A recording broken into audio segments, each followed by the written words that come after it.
नमस्कार दोस्तों, स्वागत आपका एक और नई वीडियो में। बात करेंगे ग्रुप डी कर्मचारियों के बारे में, कॉमन कैडर के रिगार्डिंग। लगातार लेटर पे लेटर जारी हो रहे हैं, क्या प्रमोशन होगा भी या नहीं होगा, किनको नुकसान है, किसको फायदा है, कंप्लीट चर्चा इस वीडियो में की जाएगी। और ग्रुप डी कर्मचारियों का व्हाट्सएप ग्रुप है, लिंक डिस्क्रिप्शन में दिया हुआ, उसको जरूर ज्वाइन कर लेना, आप भी वहां पे जरूर जुड़ना। तो यहाँ पे आप देख सकते हैं एचआरडी की तरफ से जो है लेटर जारी किया गया, कॉमन कैडर ब्रांच 2 की तरफ से 4 अप्रैल 2025 को ये लेटर जारी हुआ है। सभी हेड ऑफ डिपार्टमेंट को भेजा गया है, जिसकी भी लिस्ट अटैच है। ठीक है, डाटा मांग रखे है भाई, information regarding group C post to fill by way the promotion from group D employees in the department. तो यहाँ पे डाटा जो मांगा गया है वो आपको अच्छे से पता ही है। ठीक है, यहाँ पे देख सकते हो वैकेंट पोस्ट ग्रुप सी की कितनी पोस्टें खाली हैं, और group D employ prior to group D 2018 act who are eligible for promotion but not yet promoted due to any reason. यहाँ पे number of group C post available for promotion from common cadre group D employ. यहाँ पे scale क्या रहेगा post का, यहाँ पे remark देना है, साथ में जो पोस्टें मांगी गई है। तो ये डिपार्टमेंटों ने जो है डाटा नहीं भेजा था, 43 डिपार्टमेंट है, इन डिपार्टमेंटों को आदेश दिए गए हैं। ठीक है, डिपार्टमेंट ही रहेंगे, बोर्ड और कॉर्पोरेशन तो आपको पता है कॉमन कैडर के अंदर है ही नहीं। ठीक है, उनका तो मामला ही अलग है। अब बात कर लेते हैं प्रमोशन कॉमन कैडर के माध्यम से होगा कैसे। सबसे पहले तो मैं आपको बता देता हूं, कॉमन कैडर जो है 2018 में भर्ती आई थी, 2019 में रिजल्ट आया था ग्रुप डी का, 18,218 पदों पे हुई थी। ठीक है, 2019 में रिजल्ट आया था इसका, लेकिन 2018 में जब भर्ती आई उससे पहले ही 28 मार्च 2018 को विधानसभा में एक्ट बना दिया गया था कॉमन कैडर का। ठीक है, जितने भी डिपार्टमेंट हैं, ठीक है, सभी पे ये लागू होता है कॉमन कैडर, बोर्ड और कॉर्पोरेशनों को छोड़ के।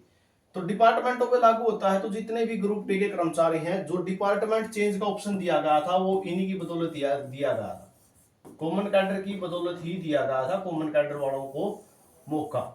डिपार्टमेंट चेंज करे थे आपने, 3 बार मौका मिल चुका है।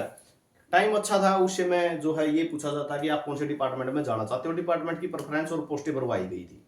लेकिन अब टाइम जो है उल्टा है, क्योंकि 2023 में क्या कर दिया, टोटल पोस्टें कितनी थी, 87 टाइप की थी, उनमें से ये बताया कि ऐसी 10 पोस्टें भर दो जिन पे आप काम नहीं करना चाहते हैं। ठीक है, तो अभी 2023 वाली भर्ती के लिए ये करवाया था। बात कर लेते हैं प्रमोशन की। ठीक है, देखो प्रमोशन में 2 बातें आती हैं। एक तो है बच्चे जो कर्मचारी हैं टेक्निकल वाले, एक है नॉन टेक्निकल वाले। ठीक है, जिन्होंने ग्रेजुएशन +2 अपने बीकॉम बीएससी ये कर रखी है। एक टेक्निकल वाले हैं जिन्होंने आईटीआई कर रखी है, पॉलिटेक्निकल कर रखी है। ठीक है, तो सरकार की चर्चा क्या है कि अभी हम सिर्फ कलर का कैडर बना रहे हैं। ठीक है, कलर का कैडर बना रहे हैं और उन पोस्टों पे प्रमोशन करेंगे कॉमन कैडर के माध्यम से। ठीक है, जो विधानसभा नहीं, सॉरी, सीएम साहब ने भी जो घोषणा कर रखी है। और प्रमोशन 90% एग्जाम के बेस पे होगा। ठीक है, अभी जो फिलहाल के समीकरण बने हुए हैं उस पर चर्चा कर रहा हूं, हो सकता है कोई मेरे से भी ज्यादा जानकारी रखता हो। ठीक है, तो आप कमेंट सेक्शन में अपनी राय जरूर दे सकते हैं। अभी फिलहाल ये समीकरण बने हुए हैं, तो इन समीकरणों के बेस पे तो टेक्निकल वालों को है पूरा नुकसान। इनको कॉमन कैडर का है पूरा फायदा। इनको नुकसान क्यों है? अगर डिपार्टमेंटल प्रमोशन होता, ठीक है, तो ये टेक्निकल पोस्ट वाले अगर टेक्निकल पोस्ट पे प्रमोशन पे, जैसे मान के चलो पीडब्ल्यूडी में लगे हो या इरिगेशन में लगे हो, जिसकी टेक्निकल क्वालिफिकेशन है, डिप्लोमा का रखा पॉलिटेक्निकल का, तो वो जेई की पोस्ट पे ही जाएगा 8 साल के बाद प्रमोशन करके। ठीक, 8 साल का एक्सपीरियंस होना चाहिए और जेई का डिप्लोमा होना चाहिए, 8 साल लगे हुए होने चाहिए नौकरी पे, तो वो जेई की पोस्ट पे जा सकता है। जेई की बेसिक कितनी है, 35,400। अगर कलरक में जाता तो बेसिक कितनी है, 21,700। तो टेक्निकल पोस्ट वालों को ये सिर्फ जेई की पोस्ट नहीं, टेक्निकल की जितनी भी पोस्टें हैं, अगर उन पे प्रमोशन मिले टेक्निकल वालों को तो ज्यादा फायदा है। लेकिन अगर कलरक का कैडर बनेगा और इनका कलरक में प्रमोशन कर दिया तो इनको क्या फायदा, नुकसान ही है। इनको फायदा है जो नॉन टेक्निकल क्वालिफिकेशन वाले हैं। क्यों फायदा है? बहुत से डिपार्टमेंट ऐसे हैं जिनके अंदर, ठीक है, अगर 20 साल भी नौकरी कर लें तब भी प्रमोशन नहीं होना था डिपार्टमेंटल प्रमोशन में, तो लेकिन कॉमन कैडर में उनको मौका मिल जाएगा। ठीक है, अगर 2025 में नहीं हुआ कम से कम तो 2026 में हो जाएगा। ठीक है, तो कुछ डिपार्टमेंट ऐसे हैं अगले 20 साल भी प्रमोशन नहीं होना था, लेकिन कॉमन कैडर की वजह से आप सभी को पता है जो हेडक्वार्टर में बैठे हुए हैं और जो फील्ड में स्टाफ है, ठीक है, कॉमन कैडर के कारण हेडक्वार्टर में लगा हुआ पीएन भी और फील्ड में लगा हुआ बेलदार भी कॉमन कैडर की वजह से अब क्या है, इक्वल है। दोनों का प्रमोशन किसके हिसाब से होना, कॉमन कैडर के हिसाब से होना है, एग्जाम देना है। अगर एग्जाम नहीं देंगे तो सीनियरिटी लिस्ट का चक्कर होगा, जो कंबाइंड सीनियरिटी लिस्ट है, जो हालांकि अभी नहीं बनाई गई है, आरटीआई के माध्यम से ये भी हो चुका क्लियर कि अभी वो नहीं बनाई गई है। तो टेक्निकल वालों को है नुकसान।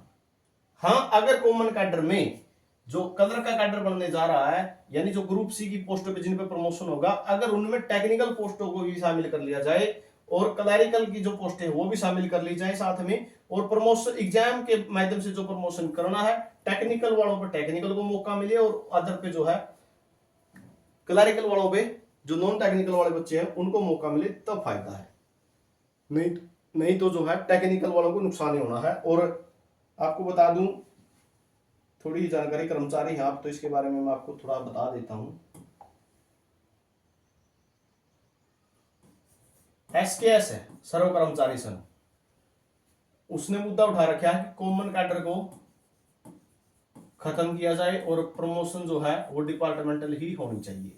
क्यों? क्योंकि वहां पे कुछ कैंडिडेटों ने अपनी मांग उठाई है जो टेक्निकल क्वालिफिकेशन के हैं, उन्होंने मांग उठाई है कि हमारा जो है कॉमन कैडर जो है भंग किया जाए और प्रमोशन डिपार्टमेंटल होना चाहिए। अब इसमें दो पहलू बढ़ते हैं, मैं पहले भी इसके बारे में जिक्र कर चुका हूं। दो पहलू बढ़ते हैं। अगर टेक्निकल वालों की देखा जाए तो कॉमन कैडर खत्म होना चाहिए, अगर नॉन टेक्निकल वालों की देखा जाए तो कॉमन कैडर बिल्कुल बिल्कुल सही है। ठीक है, क्योंकि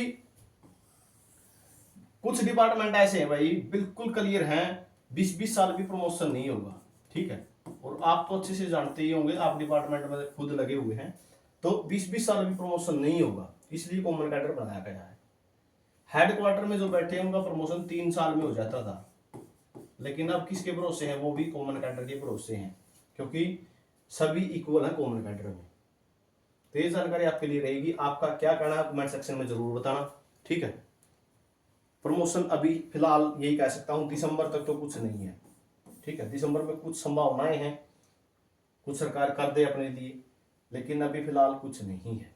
ठीक है, अगर एग्जाम के बेस पे ही होगा तो जल्दी हो सकता है, नहीं तो अगर आप सीनियरिटी लिस्ट की बातें सोच रहे हो तो अभी सीनियरिटी लिस्ट किसी भी प्रकार से 2018 की सीनियरिटी लिस्ट के बारे में अभी कुछ भी नहीं है रिकॉर्ड ऑफिसों के अंदर। ठीक है, जहाँ एचआरडी के अंदर अभी कोई रिकॉर्ड इसका नहीं है कि सीनियरिटी लिस्ट बन गई हो, ऐसा कुछ नहीं है। तो ये जानकारी आपके लिए रहेगी। आपका क्या कहना है कमेंट सेक्शन में जरूर बताना, व्हाट्सएप ग्रुप को जरूर ज्वाइन कर लेना। वीडियो आपने देखा इसके लिए बहुत बहुत धन्यवाद।